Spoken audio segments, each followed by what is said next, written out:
तो कैसे हो गाइस। जैसा कि मैंने आपको पिछली वाली वीडियो में बताया था कि हम यहाँ पर सूचना सहायक का कंप्लीट सिलेबस करने वाले हैं, और मैंने आपको ये भी बताया था कि मैं आज एक नए टॉपिक की शुरुआत करने वाला हूँ। तो आपके सिलेबस का एक बहुत ही इम्पोर्टेंट पार्ट है कंप्यूटर फंडामेंटल। ठीक है, तो इसमें आपको कुछ इस प्रकार से टॉपिक मिलने वाले हैं। Overview of the computer system including input and output devices, pointing devices and scanner devices. हालांकि आपको ये बहुत ही लिमिटेड टॉपिक लग रहे होंगे, तो इनके अलावा भी बहुत सारे टॉपिक है जो इम्पोर्टेंस रखते हैं अपने आप में, उनको भी अपन यहाँ पर पढ़ने वाले हैं। ठीक है, इनके अलावा कि कंप्यूटर की कौन कौन सी पीढ़ियां होती है वो भी अपन पढ़ने वाले हैं।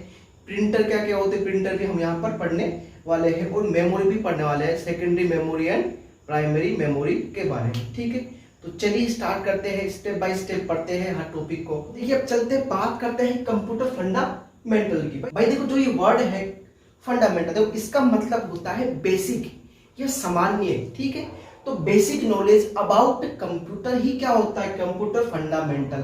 भाई देखो, बेसिक नॉलेज मतलब कि भाई कंप्यूटर क्या है, किसने इसको बनाया, ये किस प्रकार काम करता है, इसके कौन कौन से कंपोनेंट होते हैं, इसकी कैरेक्टरिस्टिक क्या होती है, इसकी विशेषताएं क्या होती है, ये सब कुछ किस में आ जाता है, कंप्यूटर फंडामेंटल में। ठीक है, अब आगे चलते हैं और अपन जानते हैं कि जो ये वर्ड कंप्यूटर है ये कहां से निकला, इसकी उत्पत्ति कहां से हुई। ठीक है, तो भाई आपको याद रखना है कि दो लैंग्वेज ऐसी है जिनसे इसकी उत्पत्ति मानी जाती है। फर्स्ट लैंग्वेज है इंग्लिश। तो चलिए देखते हैं, अपनी फर्स्ट लैंग्वेज हो जाएगी इंग्लिश।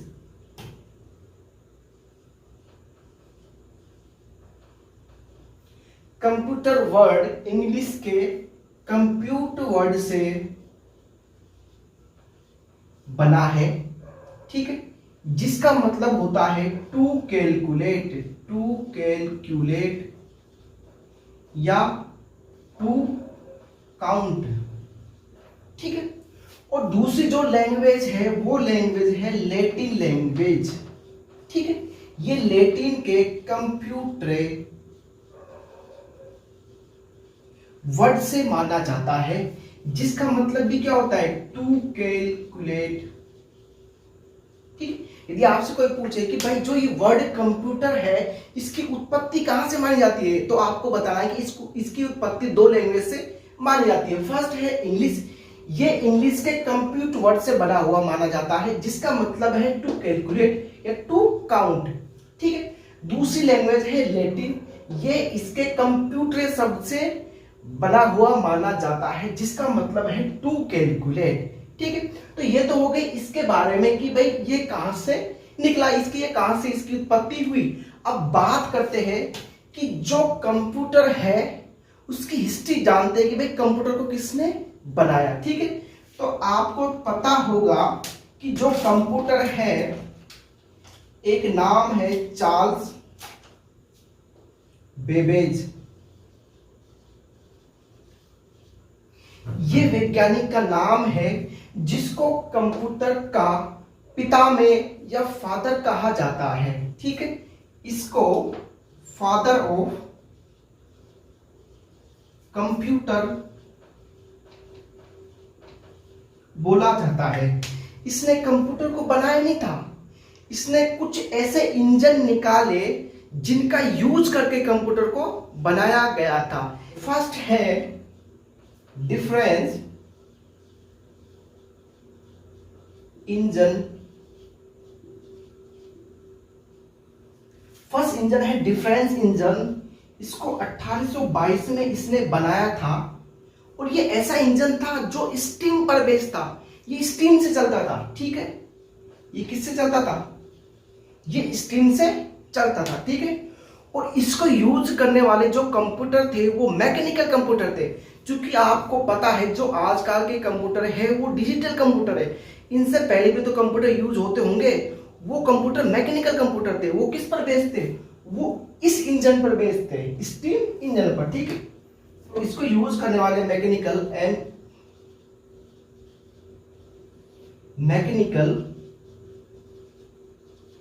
ठीक है, इस इंजन को यूज करने वाले कौन थे, मैकेनिकल कंप्यूटर। ठीक है, दूसरा जो इंजन था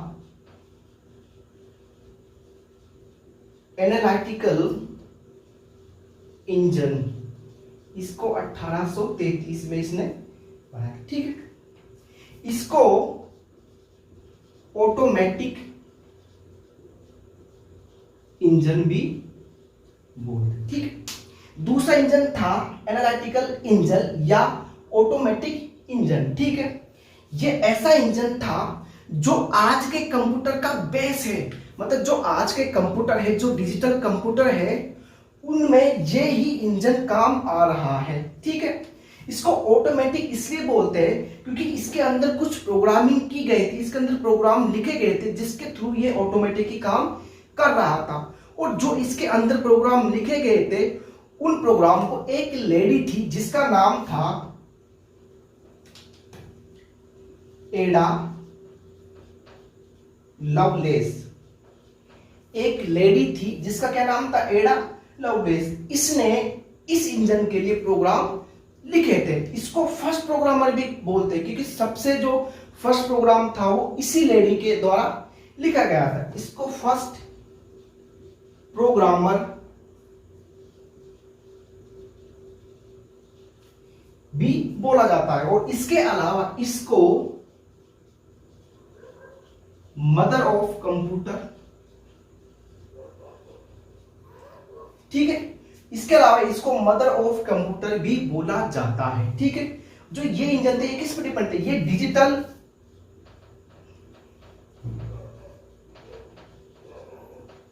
कंप्यूटर। ठीक है, तो जो डिजिटल कंप्यूटर थे वो इन पर बेस्ड थे। ठीक है, देखो चलिए अब बात करते हैं फीचर्स ऑफ कंप्यूटर या कैरेक्टरिस्टिक ऑफ कंप्यूटर या प्रॉपर्टी ऑफ कंप्यूटर। देखिए कि मतलब कंप्यूटर की क्या क्या विशेषताएं होती है, कंप्यूटर क्या क्या काम कर सकता है। तो देखो फर्स्ट आता है स्पीड।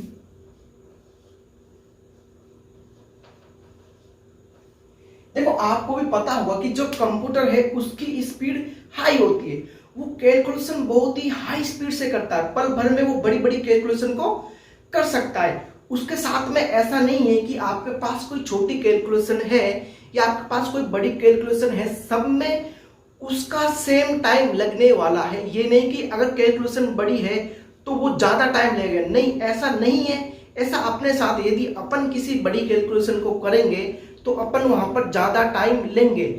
ठीक है, या अपनी स्पीड वहां पर क्या रहने वाली है, स्लो रहने वाली है अपनी स्पीड। लेकिन कंप्यूटर के साथ ऐसा नहीं है, जो स्पीड उसकी छोटे कैलकुलेशन में थी वही स्पीड उसकी बड़ी कैलकुलेशन में भी होने वाली। जैसे एग्जांपल के लिए सपोज करो अगर मुझे ये परफॉर्म करना है 5 into 5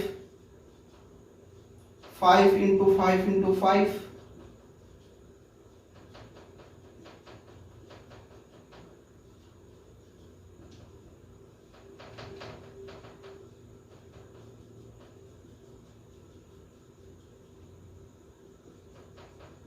देखो भाई जो स्पीड यहां पर थी कंप्यूटर की इसको सोल्व करने की, वही स्पीड यहां पर रहने वाली है, वही स्पीड यहां पर रहने वाली है और वही स्पीड यहां पर रहने वाली है।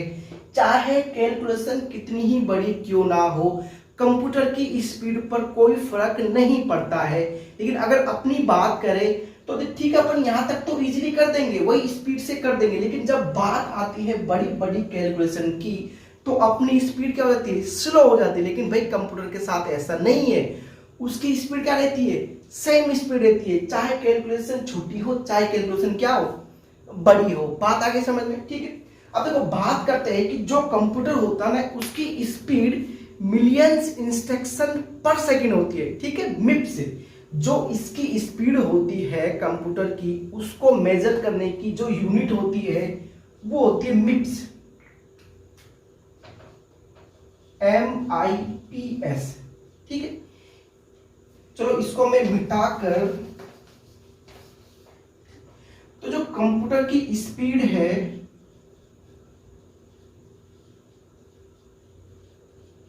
Measure in मिप्स, MIPS, millions instruction पर सेकेंड। ये पर सेकंड मिलियंस मतलब कि 10 लाख इंस्ट्रक्शन या कमांड को एग्जीक्यूट कर सकता है। ठीक है, इसको अपन यहां पर लिख सकते हैं, इसकी फुल फॉर्म मिलियंस इंस्ट्रक्शन पर सेकंड। ठीक है, कंप्यूटर की जो स्पीड है उसको किस में मेजर किया था? मिप्स में, मिलियंस इंस्ट्रक्शन पर सेकंड। ये पर सेकंड मिलियन इंस्ट्रक्शन को एग्जीक्यूट कर सकता है। ठीक है, अगर इसके अलावा मैं बात करूं सीपीयू की, ठीक है, जिसको ब्रेन ऑफ कंप्यूटर भी बोला जाता है, इसको ब्रेन ऑफ कंप्यूटर भी बोला जाता है, तो जो इसकी स्पीड है ना किसी इंस्ट्रक्शन को एग्जीक्यूट करने की, वो होती है हर्ट्ज में। ठीक है, कंप्यूटर की स्पीड मिप्स में, सीपीयू की स्पीड हर्ट्ज में। ठीक है, एचजेड मतलब कि हर्ट्ज। और जो आजकल के कंप्यूटर आ रहे हैं उनकी जो स्पीड है वो गीगा हर्ट्ज तक पहुंच चुकी है। ठीक है, ये स्पीड कहां तक पहुंच चुकी है आजकल के कंप्यूटर की? GHz, giga hertz. ठीक है, अब इसके अलावा बात करते हैं, इसकी जो सेकंड फीचर है वो है एक्यूरेसी।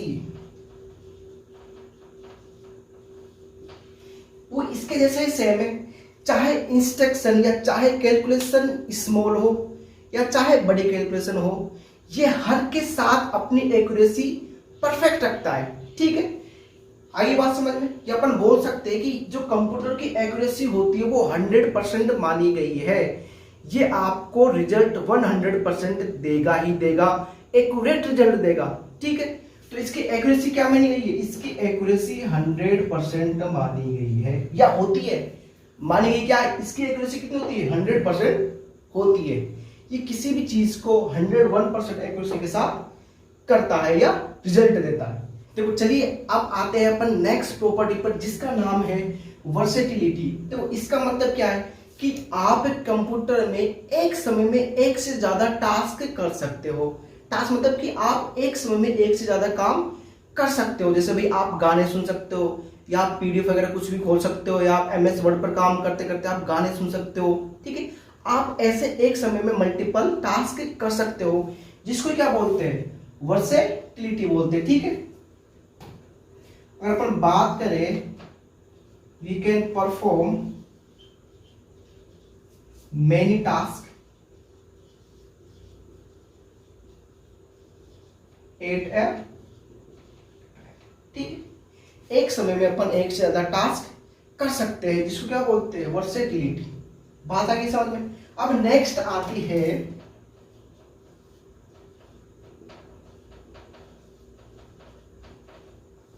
डिलीजेंस। देखो भाई, डिलीजेंस का मतलब ये है कि ये कभी थकता नहीं है।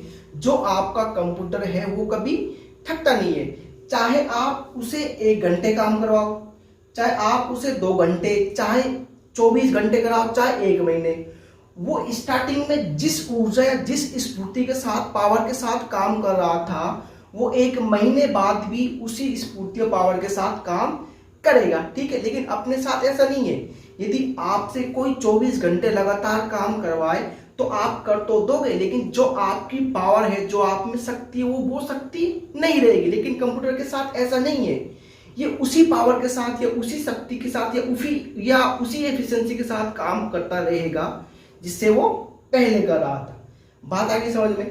इसका मतलब है नॉट टायर्ड। तो चलिए बात करते हैं नेक्स्ट प्रॉपर्टी की, जिसका नाम है स्टोरेज। ठीक है, जैसे कि आप सबको पता होगा कि कंप्यूटर की जो स्टोरेज कैपेसिटी होती है वो हाई होती है।